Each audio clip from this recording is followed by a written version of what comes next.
Vai dar certo, gente. Ele tá cortando aqui. Só um segundo.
Acho que agora vai.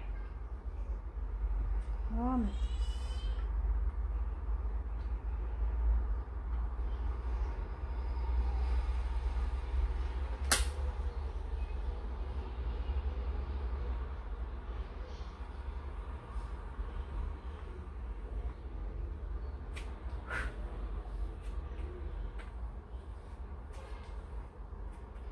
Pronto, gente, vocês estão me ouvindo, estão vendo, receberam o material.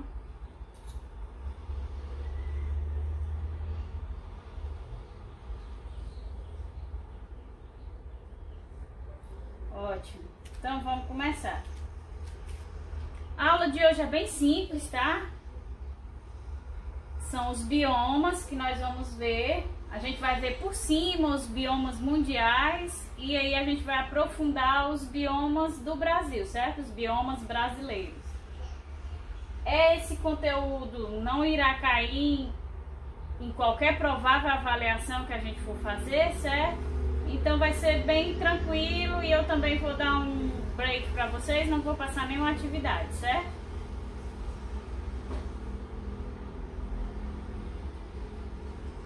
Então vamos lá, o que é o bioma? O bioma ele é uma unidade biológica ou espaço geográfico cujas características específicas são definidas pelo macroclima, a fauna, a flora, o solo e a altitude. Ou seja, existe uma homogeneidade. Aquelas comunidades que ali habitam, aqueles ecossistemas que formam aquele bioma, eles estão em um constante equilíbrio, em uma homogeneidade constante, certo? Isso aqui é um bioma. Então os biomas, eles podem ser classificados de acordo com os seus biociclos, certo? E o que são esses biociclos? Nós temos o epinociclo, que é o ciclo dos biomas terrestres. Nós temos o talassociclo, que é aqueles biomas que pertencem aos ecossistemas marinhos, e nós temos o liminociclo, que são aqueles biomas que pertencem a ecossistemas de água doce, ok? Então, o epinociclo, como eu já disse, ele é um ecossistema de ambientes terrestres, ou seja, o conjunto de seres vivos que habitam nele estão habitando ali a terra firme, ok? Eles apresentam 4 tipos de bióporos distintos, ou seja, os biomas eles podem ser classificados de acordo com os seus biociclos e dentro de cada biociclo vai ainda haver uma subclassificação de acordo com o bióporo, né, com a biologia ali daquele bioma. Então, no caso do epinociclo, que é terrestre, nós temos esses 4 bióporos, que é o bióporo de floresta, o de savana, o de campo e o de deserto. Então, aqui no epinociclo de floresta, nós vamos ter as mais diversas florestas que existem no mundo. Aqui no Brasil nós temos o exemplo da floresta amazônica, temos o exemplo da Mata Atlântica, que também é um tipo de floresta. Lá nas regiões temperadas, nas regiões europeias, nós temos principalmente essas florestas aqui nebulosas, em que há a formação dessa neblina, dessa fumaça, certo? De componentes químicos. Nós também temos ali naquelas regiões temperadas as florestas de coníferas, que tem essas árvores pinheiros características, ok?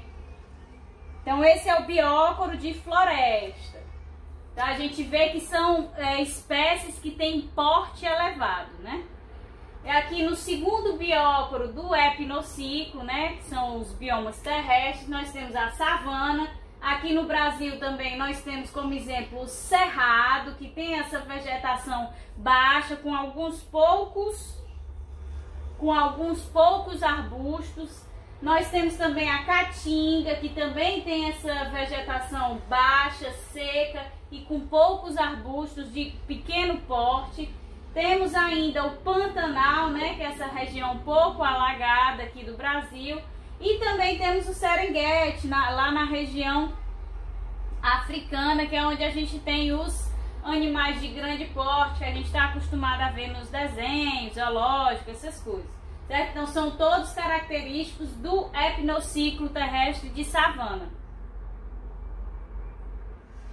Ainda no epinociclo nós temos o bióporo de campo, em que a gente tem aqui no Brasil o exemplo da pampa, né?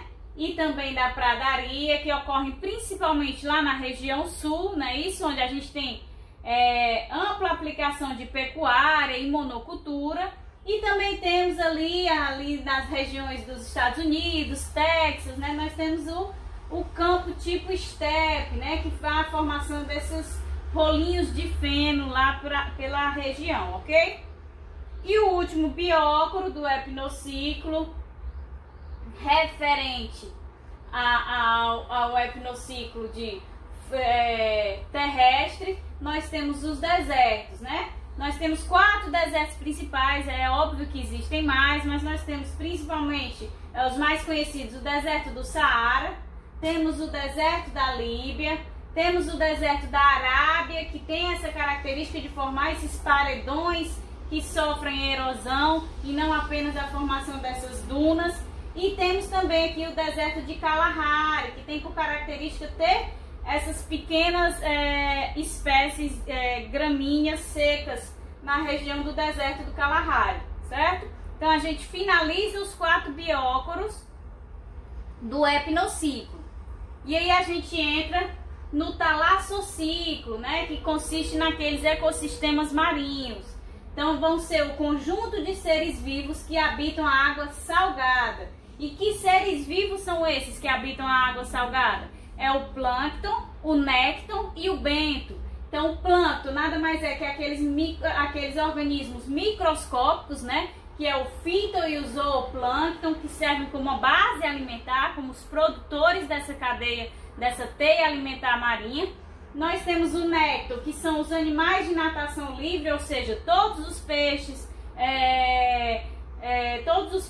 não só peixes que tem a barbatana, as águas-vivas, todos esses animais que têm a natação livre, são animais de natação livre, formam o nécton. E o bento são aqueles seres fixos, que são os corais, os mariscos, que ficam lá aderidos ao fundo do oceano, não somente na região abissal, mas também no fundo geral, ali onde a gente encontra a areia, certo? Então são os seres fixos. Então todos esses seres que habitam a água salgada formam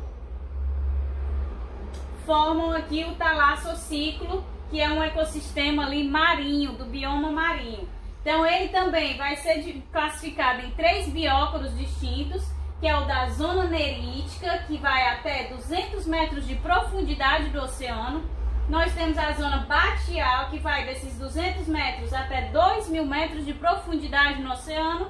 E temos a zona abissal, que vai de 2.000 metros até o fundo do oceano, que é aquela região em que a gente não tem praticamente penetração de raios solares, né? É que tem aqueles organismos adaptados àquela condição sem raios solares. Então a gente vai ver aqui que a zona nerítica é até essa porção, a gente tem a porção superficial do oceano, e aí vai até 200 metros de profundidade. Nós vamos ter tanto organismos da formação plâncton, como nécton, como bento, certo? Independente de haver essa subdivisão de bióporos dentro do talassociclo, todas essas zonas elas vão ter esses 3 componentes, que é o necessário para formar o ecossistema marinho, certo? Mas as espécies vão variando. A gente sabe aquele exemplo clássico aqui na zona abissal, daquele peixe elétrico que é cego, né? Porque já que não tem raios solares, à medida que a evolução foi ocorrendo, ela selecionou esse peixe que é cego, mas que consegue eliminar os outros organismos através da sua barbatana lá, que causa um choque elétrico, certo? Então todos têm os seus organismos de natação livre, todos têm os seus organismos que têm vida fixa, e também, claro, os produtores, que são essenciais para que funcione cada teia alimentar, cada ecossistema, certo? E por último, classificando os biomas no geral, né, os biomas mundiais, nós temos o liminociclo, que são aqueles biomas que envolvem os ecossistemas de água doce, certo? Então vai ser o conjunto de seres vivos que habita a água doce, e vai apresentar também vai ser subdividido em 2 bióporos, certo? As águas lênticas, que são águas paradas, e as águas lóticas, que são águas correntes. Então, as águas lênticas, nós temos como exemplo a formação de brejos, né? Temos também aqui os pântanos, que já são bem amplos. A gente pode ver a diferença que há entre cada uma poça d'água. É um tipo de água lêntica, certo? É um tipo de liminociclo, é um tipo de bioma. E ao mesmo tempo em que uma simples poça d'água pode ser um bioma, aqui um pântano inteiro também pode ser, certo? Porque são águas paradas e represadas. E além desses, nós temos o que? As lagoas. Lagoa da Conceição, lá em Florianópolis. Nós temos aqui a Lagoa de Messejana, a Lagoa da Parangaba. Então são regiões de água parada e represada que consistem em ecossistemas do liminociclo, ok?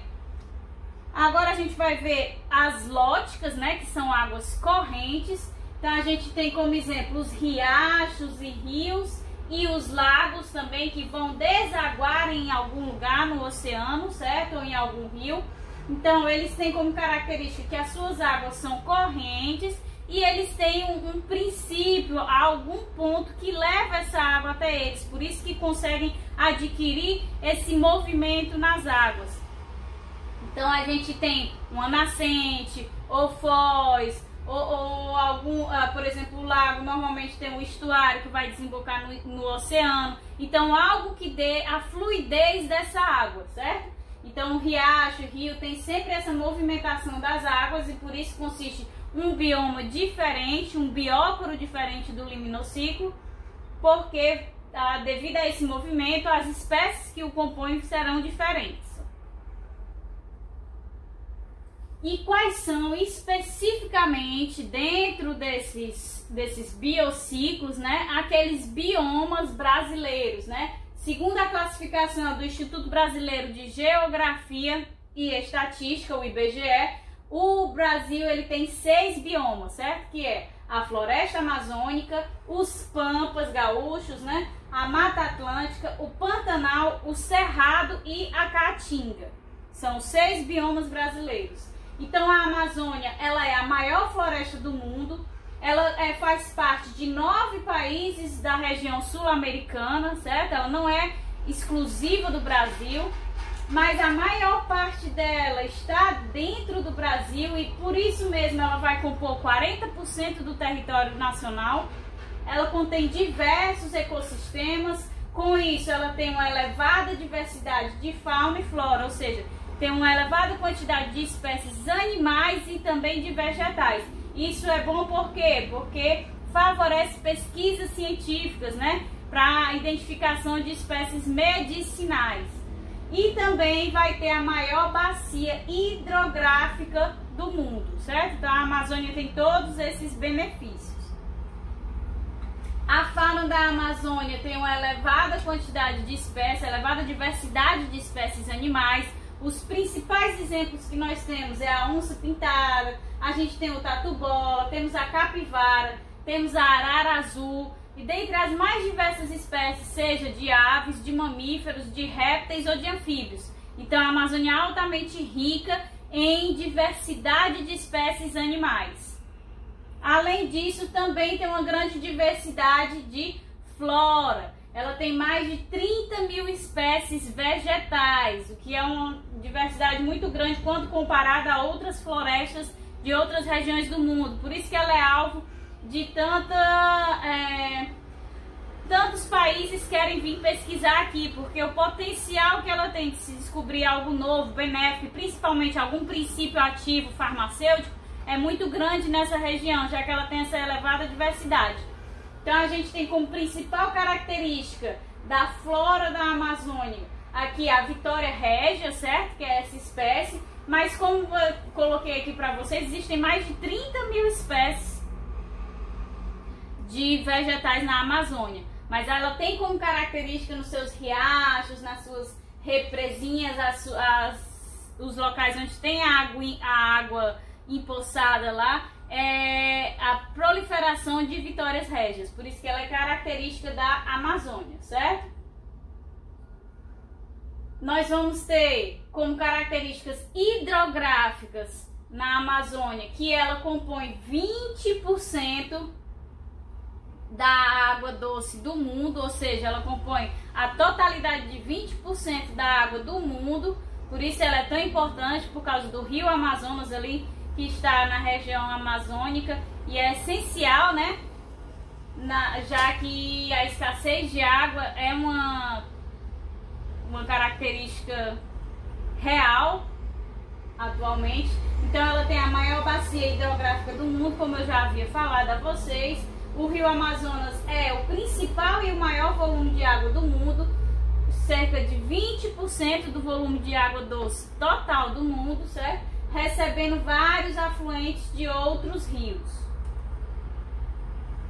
O clima da Amazônia, ele vai compreender uma região de clima quente e úmido e apresenta uma elevada umidade de ar durante todo o ano. Se você conhece alguém lá da região amazônica, sabe que as pessoas lá marcam compromissos antes da chuva e depois da chuva, porque sabe-se que praticamente todo dia vai ter chuva naquela região, porque a umidade relativa do ar é muito alta. Então, quando há um aumento da temperatura, logo realiza a precipitação dessa água concentrada. O índice pluviométrico é de mais de 2.000 milímetros por ano, certo?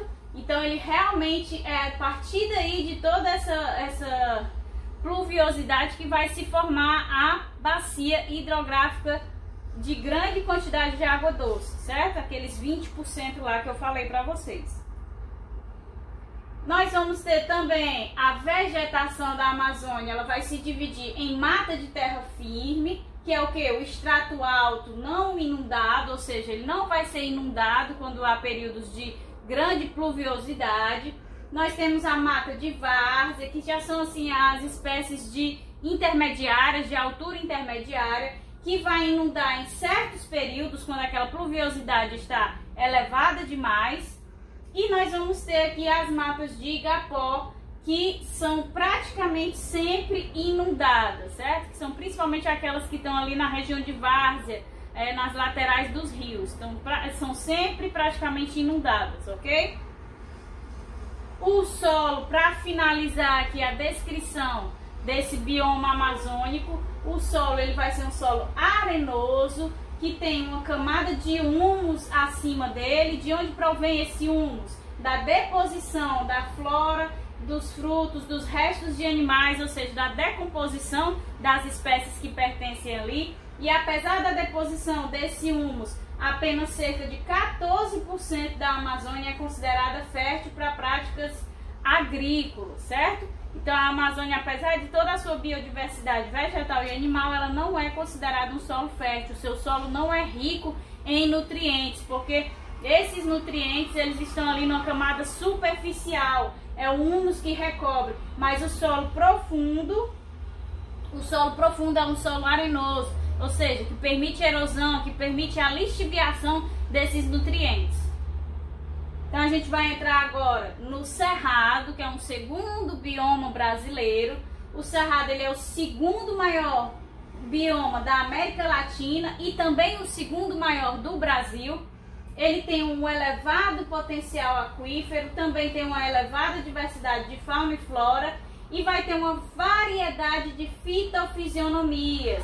O que é isso? Porque ele se comunica com todos os outros biomas. Então, a partir do momento em que ele se comunica com todos os outros biomas, recordando a aula passada de sucessão ecológica, ele vai receber o quê? Muitas espécies, nesses pontos de comunicação, muitas espécies desses outros biomas. Então, ele vai acabar tendo características distintas em cada um desses pontos de interseção, certo? Por isso que ele tem uma variedade de fitofisionomias.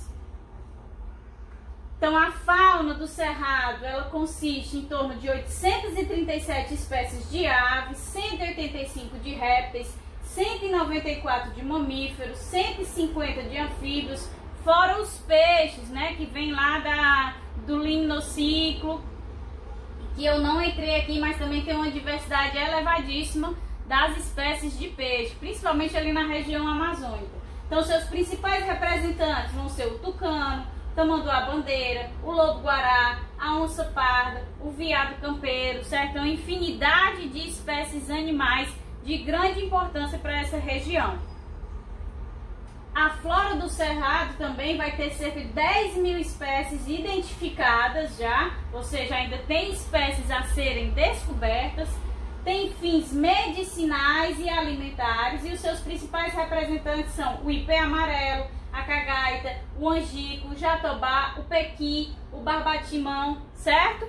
Então também tem amplos tipos de espécies vegetais de grande porte ou de médio porte. Já a hidrografia, né, do bioma cerrado, ela vai abrigar as nascentes dos principais rios brasileiros, por isso aquela característica de elevado potencial aquífero, que ela abriga as nascentes, né, onde está se brotando aquela água, vai conter grandes aquíferos, dentre eles o aquífero do Guarani e o aquífero do Bambuí. Então é considerado o berço das águas, porque ela vai abrigar essas nascentes dos principais rios brasileiros, certo? Então é de grande importância essa região para o nosso país. Então, ainda dentro do cerrado, nós vamos ter a classificação climática desse bioma. É um clima tropical sazonal, que tem duas estações bem definidas, invernos secos e verões chuvosos. A média pluviométrica é de 1.500 milímetros por ano, certo? E a temperatura média anual também é de 22 graus Celsius. Temperatura média, ou seja, é óbvio que vão haver oscilações, mas a temperatura média anual é de 22 graus Celsius.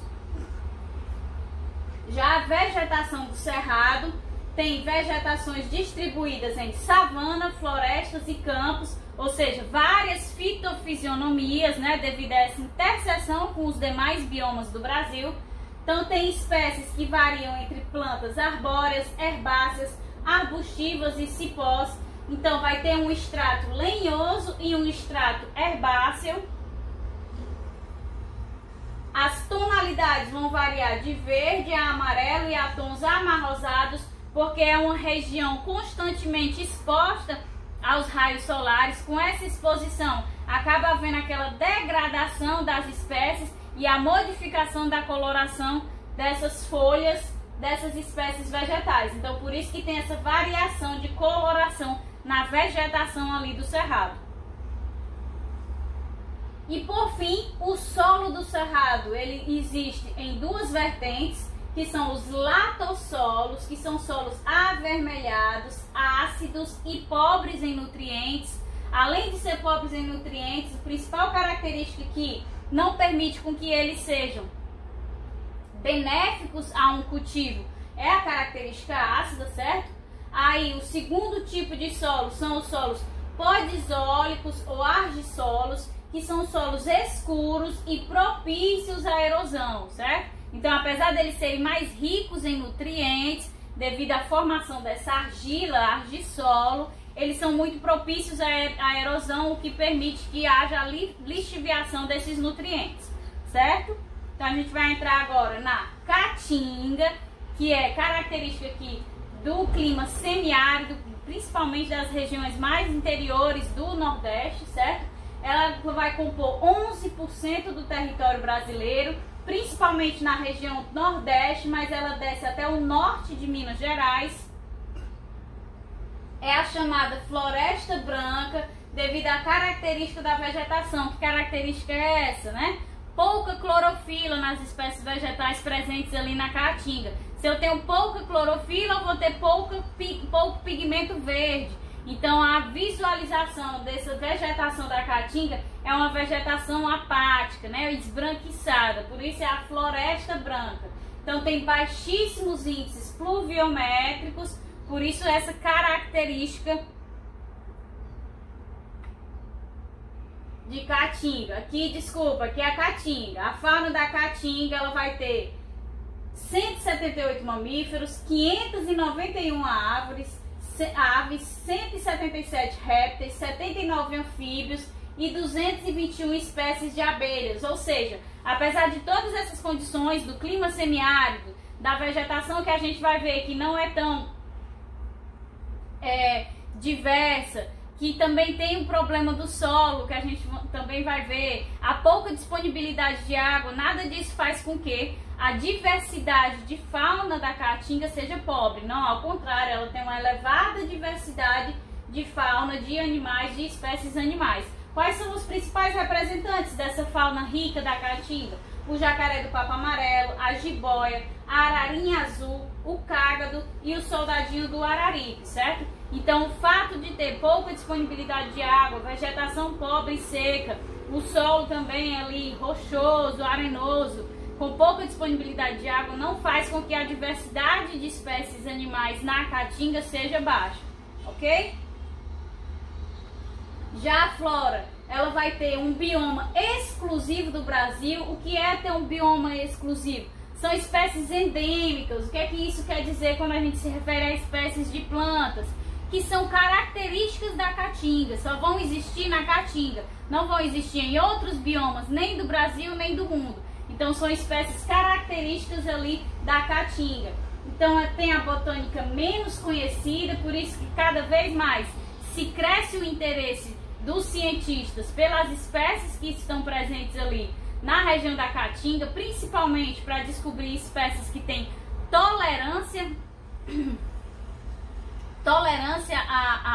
a estresses, né, devido a ser uma região com pouca disponibilidade de água, elevada intensidade solar, certo? Baixa umidade relativa do ar, solo pobre em nutrientes. Então, tudo isso torna essas espécies muito tolerantes, muito resistentes a essas condições adversas. Então, existe um interesse científico atrás dessas espécies, e como elas são pouco exploradas, elas ainda têm essa botânica pouco conhecida, então cada vez mais tem se tornado de interesse para os pesquisadores. Então, as espécies características da região caatinga, as espécies de plantas, são o mandacaru, o juazeiro, o umbu, o xique-xique, certo? O mandacaru ali, ó, que é aquele cacto que armazena água no seu caule, certo? A gente tem também aqui o juazeiro, ok? As características hidrográficas da Caatinga, nós vamos ter rios intermitentes, ou seja, que secam e enchem de acordo com os períodos sazonais que aquela região passa. O rio São Francisco é o único rio que passa pela região da Caatinga, que é um rio perene, que não seca, certo? Devido à sua extensão. Nós vamos ter também na região da Caatinga lençóis freáticos com baixo nível de água em virtude da escassez de chuvas e do solo que é pouco permeável, certo? Então ele permite assim que haja uma lixiviação tanto de nutrientes como da própria água que escorre. Então esses lençóis freáticos não fornecem quantidade de água suficiente, ok?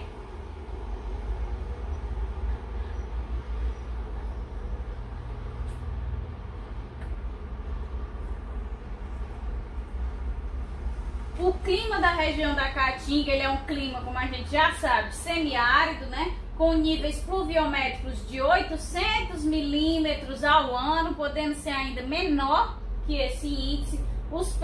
Eles se intercalam em períodos de chuva e períodos de seca, mas esses períodos de chuva nunca são também períodos longos e em excesso de chuva, ok?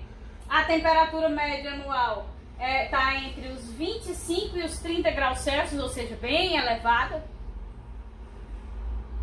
E tem uma amplitude muito grande durante o dia e durante a noite a queda dessa temperatura é muito elevada, ok?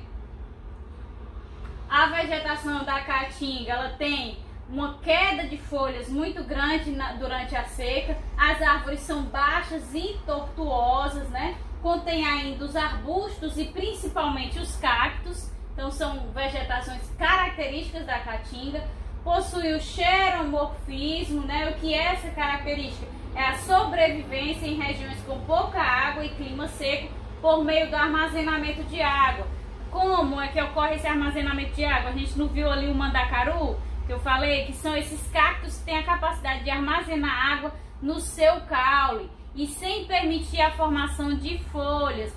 Por que que os cactos eles têm aqueles espinhos? Aqueles espinhos são adaptações que converteram as folhas, que realizam muita transpiração, né? Converteram as folhas em espinhos para que essa transpiração não ocorresse. E aí o cacto, para que a fotossíntese continue ocorrendo, tem aquela coloração verde, porque ele que é rico em clorofila e ele quem vai realizar a fotossíntese.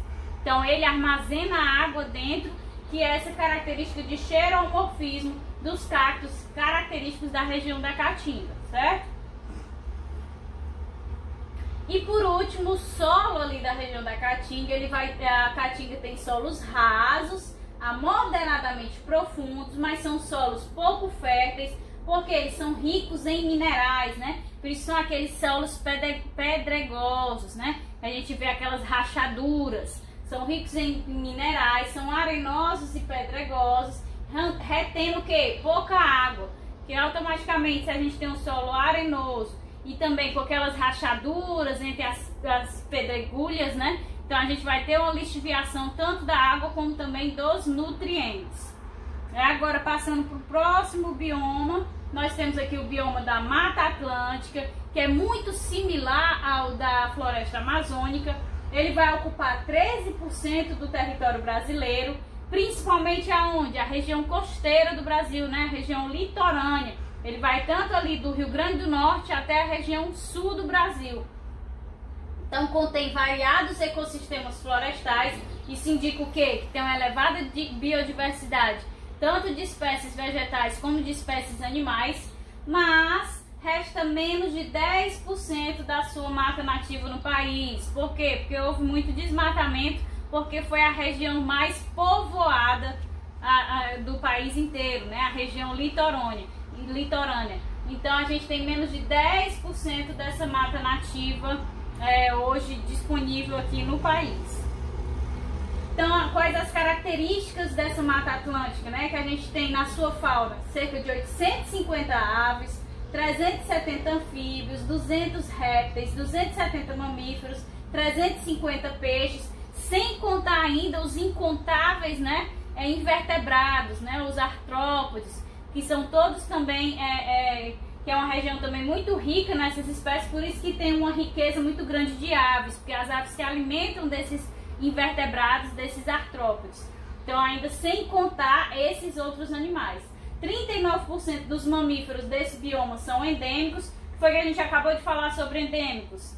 São únicos, né? Característicos desse bioma. Então, 39% dos mamíferos são únicos do bioma Mata Atlântica. Não vão existir em nenhum outro bioma brasileiro, nem em nenhum outro bioma mundial, certo? Os principais representantes são os mico-leões dourados, né? Tamanduá, os tucanos, as jaguatiricas, os bichos preguiças, ok?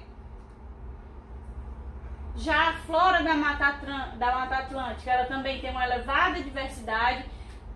Próximo, claro que não chega perto da Amazônia, que já tem mais de 30 mil espécies identificadas, mas também a Mata Atlântica tem aqui 20 mil espécies identificadas. 8 mil são o quê? Endêmicas, né? 8 mil dessas espécies são exclusivas da Mata Atlântica. 55% dessas espécies têm características arbóreas, né? De porte intermediário, porte médio, e 40% têm características não arbóreas. Esses 40% aqui de características não arbóreas são essas espécies aqui endêmicas, essas espécies exclusivas, certo? Então tem uma alta biodiversidade com recorde de plantas lenhosas. Então, alta biodiversidade tanto de espécies vegetais como animais, da mesma forma que a Amazônia, mas não tão rica quanto, né? Principalmente devido a quê? Devido ao desmatamento, né? Devido aos danos que foram gerados nesse bioma, que impediu a evolução dessa região, que a gente está vendo acontecer da mesma forma com a Amazônia, né? Quanto mais se realiza o desmatamento e o corte ilegal das árvores, mais a gente vai prejudicar o desenvolvimento,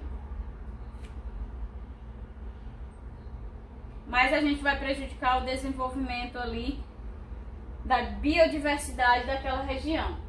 Então, ali na Mata Atlântica, as características hidrográficas, nós temos que ela possui 7 bacias hidrográficas que se alimentam dos rios São Francisco, Paraíba do Sul e Paraná, certo? Elas vão abastecer cerca de 110 milhões de brasileiros, ou seja, é a principal fonte de água doce para as residências aí do Brasil, certo? Então, 110 milhões de brasileiros são abastecidos pelas bacias hidrográficas presentes ali na Mata Atlântica, certo? O clima da Mata Atlântica, ele é um clima tropical úmido, as temperaturas elas são elevadas, mas também há um elevado índice pluviométrico. Por quê? Porque há uma elevada umidade relativa no ar. Do mesmo jeito que na Amazônia, com essa elevada umidade relativa do ar, quando essas temperaturas são muito altas, provoca essa constante precipitação ali na região da Mata Atlântica. Então, devido à sua extensão, como eu falei, lá do Rio Grande do Norte até o sul do Brasil, ela também apresenta climas tropical de altitude e subtropical, né? Que ela vai variando ali em altitude. A vegetação da Mata Atlântica é uma vegetação diversificada, obviamente, devido à sua diversidade. Ela tem principalmente como característica visual a presença de ombrófilas, né, que são espécies que têm folhas largas e perenes, ok? Temos também árvores de médio e grande porte que podem alcançar até 60 metros de altura, ok? Então é daí que vem a grande diversidade de espécies lenhosas. E para finalizar a Mata Atlântica, nós temos as características do solo. Os solos são rasos, ácidos, úmidos e pobres. Por quê? Porque eles têm pouca incidência dos raios solares devido ao seu dorsal. A gente falou na aula passada, o dorsal é essa capa formada pela copa das árvores, né? Que vai impedir a penetração dos raios solares. Então, quando esses raios solares são impedidos de penetrar, acaba que não favorece a formação de um solo mais rico. Então ela vai ter esses solos rasos, ácidos, úmidos e também pobres. A pouca profundidade do solo e os altos níveis pluviométricos vão propiciar processos erosivos e também deslizamentos. Então, o que a gente vê ali no Rio de Janeiro, nas regiões que tem ali sobre morros, né, que são regiões em que ainda resta um pouquinho de Mata Atlântica e também o solo característico da Mata Atlântica, a gente vê muitos acontecimentos de deslizamento por isso, porque o solo ele é superficial, ele não tem profundidade, então ele não prende, por isso que há tanta ocorrência de erosão e deslizamento na Mata Atlântica, ok?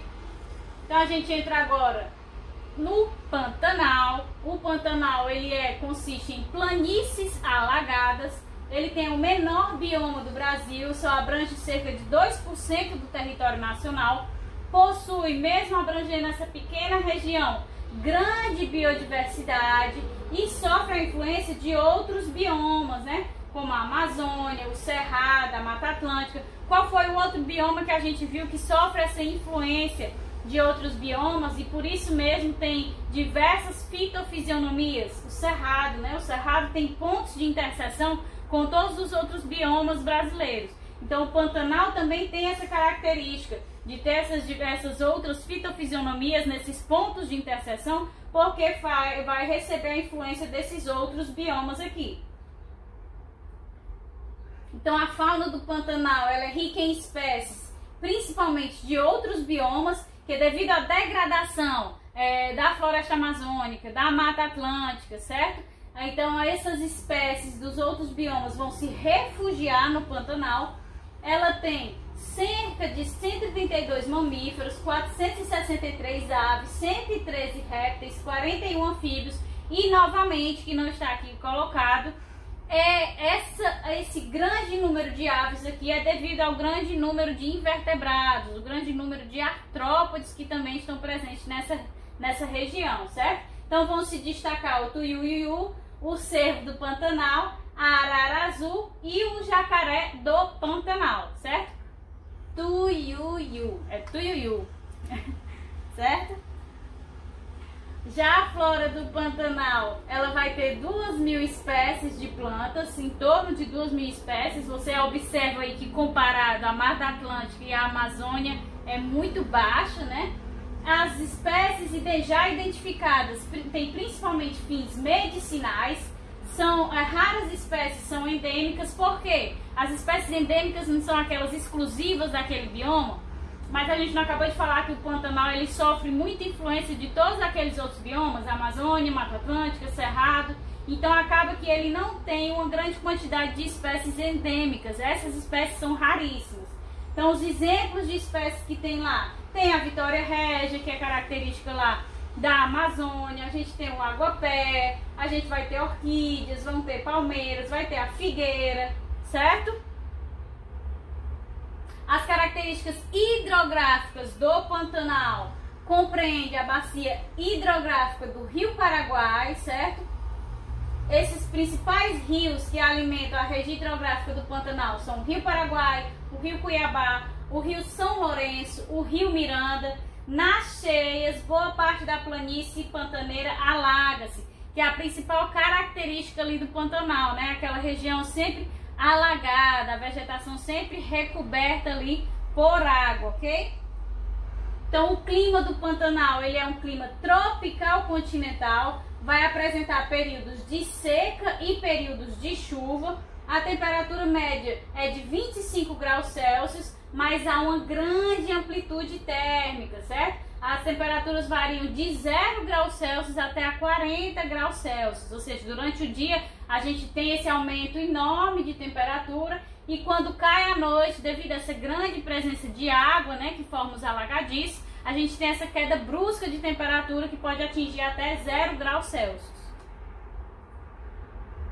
Então, na vegetação do Pantanal, nós vamos ter uma diversificação em decorrência da influência dos outros biomas. Então, vai ser composto por matas, por cerradões, por savanas, por campos inundáveis, que são os brejos, certo? Então, vai ter as matas que vieram ali do contato com a Mata Atlântica, vai ter os cerradões e as savanas do contato com o cerrado, certo? Então, no curso dos rios ainda vão ter o quê? As matas ciliares, certo? Que são aquelas espécies que têm aquelas características de gramíneas ali na várzea dos rios, na lateral ali dos rios, certo? Então essas são as principais características da vegetação do Pantanal. Ainda o solo do Pantanal, ele vai ser um solo com a deposição de fragmentos rochosos, vai ter baixa impermeabilidade e reduzida fertilidade. Baixa impermeabilidade, ou seja, ele encharca muito fácil, né? Então, com isso, com esse encharcamento, ele vai ter uma reduzida fertilidade. Também não é um solo rico, devido a que esse excesso de água que impede a absorção desses nutrientes, ok? Então, na seca, os solos apresentam uma areia pouco fértil. Quando há o período de seca, que seca um pouquinho essa água, há a formação desse solo mais arenoso, que também é pouco fértil, mas é mais fértil do que o solo na condição normal. Por quê? Porque no momento em que a água baixa, alguns nutrientes se depositam ali naquele solo arenoso, e aí o solo se torna um pouquinho mais fértil do que o que ele estava antes. Então a fertilidade ela vai ser sazonal, né? Vai depender desses períodos de chuva. E agora, por último, nós vamos ver o bioma dos pampas, né? Que é os chamados pampas gaúchos, que estão presentes ali na região sul. Então são os chamados campos sulinos, que também vão abranger só 2% do território nacional. Esse nome ele vai ter origem indígena, né? Que vai designar uma região plana. A paisagem ela é composta em sua maioria por campos nativos. Campos o que? Aquelas gramíneas, né? Aquela vegetação baixa, certo? E também vai ter grande biodiversidade. Apesar dessa região plana e formada por campos, principalmente, possui uma grande biodiversidade. A fauna dos pampas ela vai abranger 500 aves, cerca de 100 mamíferos, e aí essa elevada quantidade de aves também está relacionada ao quê? A essa elevada variedade de insetos, de artrópodes no geral, né, nos invertebrados. 40% dessas espécies vão ser endêmicas, ou seja, 40% das espécies ali contidas nos pampas são exclusivas daquela região. E os principais representantes são o quê? A ema, o perdiz, o pica-pau, o joão de barro, o veado campeiro, o preá, aqui o preazinho e o joão de barro, certo? Já as características da flora dos pampas, a flora vai ter mais de 3.000 espécies vegetais. 40% dessas 3.000 espécies vegetais são espécies de gramíneas, ou seja, nem toda grama é igual, certo? Então, principais exemplos são o capim-forquilha, a grama-tapete, a babosa do campo, o trevo nativo, o amendoim nativo, certo? Então, são essas vegetações de baixo porte que formam esses campos extensos, ok? Já a hidrografia dos pampas, ela vai ser constituída, aqui é os pampas, certo? Vai ser constituída por duas bacias hidrográficas, a costeira do sul e a do Rio da Prata, certo? Os principais rios que a alimentam são o rio Uruguai, o rio Santa Maria, o Rio da Prata, o rio Jacuí, o rio Ibicuí e o rio Vacacaí. Então é elevado o potencial hidrelétrico e é extremamente navegável, porque a gente vê aqui, ó, que ela tem a maior quantidade de rios, né? Esse bioma dos pampas. Então o potencial de navegação é muito grande. Da mesma forma que lá na Amazônia, esse potencial de navegação também é elevado. Por quê? Porque apesar do rio Amazonas ser o que circula ali por toda a extensão, ele tem uma extensão gigantesca. Por isso que ele é considerado 20% da fonte de água doce do país. Então ele também tem esse elevado potencial de navegação. Mas aqui dentro dos pampas, da hidrografia dos pampas, a gente também vai ter o elevado potencial hidrelétrico. Então a gente tem duas hidrelétricas ali na região sul, devido à presença desses rios e as quedas que eles também apresentam, ok? Então o clima ali na região dos pampas já vai ser totalmente diferente, assim, não há aquela temperatura elevada naquela região sul. Então vai ser um clima temperado subtropical frio. As temperaturas médias são em torno de 19 graus Celsius e é o único bioma do Brasil que vai ter as 4 estações do ano bem definidas, certo? Que é o verão, o inverno, o outono e a primavera. Então essas 4 estações são bem claras, são bem evidentes, certo? Então, é o único bioma que possui essa característica. Já a vegetação dos pampas é uma vegetação campestre, né, que é a formação dos campos. Possui 2 fitofisionomias, que são os campos limpos e os campos sujos. O que é que isso significa, né? Os campos limpos, eles não vão apresentar arbustos, são somente aquelas espécies mesmo de gramíneas ali em toda a sua extensão. E os campos sujos, eles vão ter ali a presença de alguns arbustos naquela região, certo? E para finalizar, a gente tem aqui as características do solo dos pampas, que são solos pouco férteis e propícios à erosão. Mas isso ocorre principalmente devido à prática agrícola e pecuária, que acabou devastando esse bioma e intensificou esses processos erosivos, tornando os solos o quê? Arenosos. Mais uma vez, solo arenoso, né, permite lixiviação tanto de água como de nutrientes. Assim, não há nutrientes disponíveis para que as espécies vegetais possam se desenvolver. Então, o grande problema que causou essa infertilidade dos solos nos pampas foi essa prática aqui agropecuária, ok? Então a gente finaliza aqui e eu preciso que vocês me digam se há alguma dúvida. Esse conteúdo, mais uma vez, para quem não chegou no início da aula, não vai cair nenhum tipo de avaliação quando for ter alguma coisa, certo? É só mesmo para cumprir o cronograma da disciplina. E hoje também eu vou deixar vocês um pouco mais livres, não vou passar nenhuma atividade, que é para vocês darem uma respirada, certo? Alguma dúvida?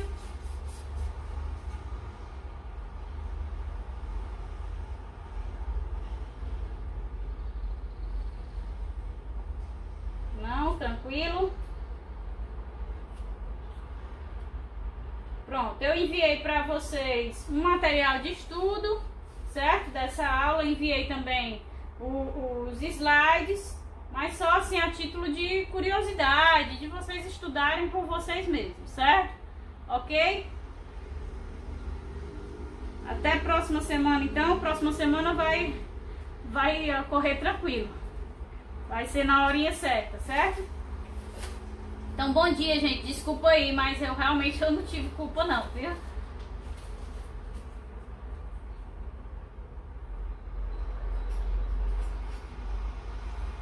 Mandei. Eu vou tentar identificar qualquer coisa, eu identifico lá e te marco.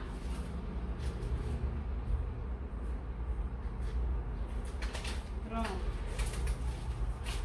Pois pronto, gente. Até a próxima semana com poluição ambiental pra gente finalizar essa parte ecológica, tá? Obrigada pela presença.